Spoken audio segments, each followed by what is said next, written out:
मैं आचार्य कुलदीप शुक्ल आप सभी के लिए एक ज्ञानवर्धक श्लोक के माध्यम से एक वीडियो बना रहा हूं। यौवनम धन संपत्ति प्रभुत्वम विवेकिता एकैकमप्यनर्थाय किम यत् चतुष्टयम्। कहने का भावार्थ यह है, तात्पर्य यह है कि यदि हमारे जीवन में संस्कारों की कमी हो जाती है, जैसे यौवनम धन संपत्ति, जिस प्रकार से हम जब युवावस्था में होते हैं, जवान होते हैं, तो यौवनम धन संपत्ति, उस समय पर किसी को न समझना, उस समय पर यौवन काल में किसी की बात को न समझना। जैसे हमारे जो पूर्वज हैं, हमारे माता पिता हैं, बड़े बुजुर्ग हैं, वो हमसे कहते हैं कि बेटा इधर इस रास्ते से मत जाना, ऐसे जाना, इधर से जाना, यह कृत्य करना, ऐसे करना तो आपको सफलता मिलेगी। परंतु यौवनम धन संपत्ति, यौवन के कारण जो है, जवानी के कारण हमें उस समय पर उन्माद के कारण हमें समझ में नहीं आती। इसलिए शास्त्र में कहा गया नीति संग्रह में कि यौवनम, उस समय पर हमें जो है खूब संभल करके चलना चाहिए, बड़े बुजुर्गों की बात को समझना चाहिए। और धन संपत्ति,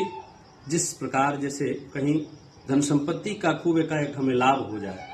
और धन के कारण ही हमें जो है उन्माद हो जाता है, प्रमाद हो जाता है, धनम मदाय और मद हो जाता है। मद में चूर होने के कारण हम किसी की वार्ता को नहीं समझते, वो क्या कर रहे हैं, यह करना चाहिए अथवा नहीं करना चाहिए, यह सभी चीजें हम नहीं समझ पाते। इसलिए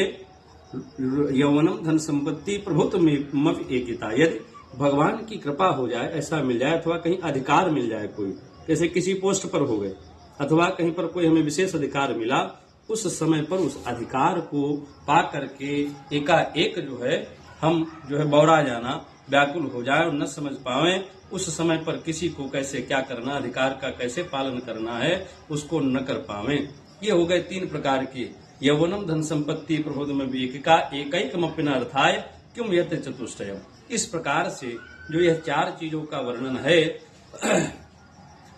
जैसे विद्या, कहीं पर हम बहुत ज्यादा जो है विद्वान हो गए, अपने कुल में, अपने घर में, अपने परिवार में बहुत खूब पढ़ लिख गए, उसके बाद में किसी को न समझना, किसी का सहयोग न करना, खूब आगे बढ़ गए, माता पिता आदि को जो है न मानना, कहना, इस प्रकार से यदि कोई लक्षण करता है तो शास्त्र में कहते हैं कि यह चीजें उनके लिए अनिष्ट कारक हैं, ऐसे व्यवहार नहीं करने चाहिए। हम आपको इस श्लोक के माध्यम से शिक्षा लेनी चाहिए कि यदि हमें जीवन में कितना भी हमें खूब भगवान सुंदर शरीर दे, यौवन दे, उस समय पर हमें घमंड नहीं करना चाहिए, और धन दे, उस समय पर भी हमें घमंड नहीं करना चाहिए, और कोई अधिकार दे,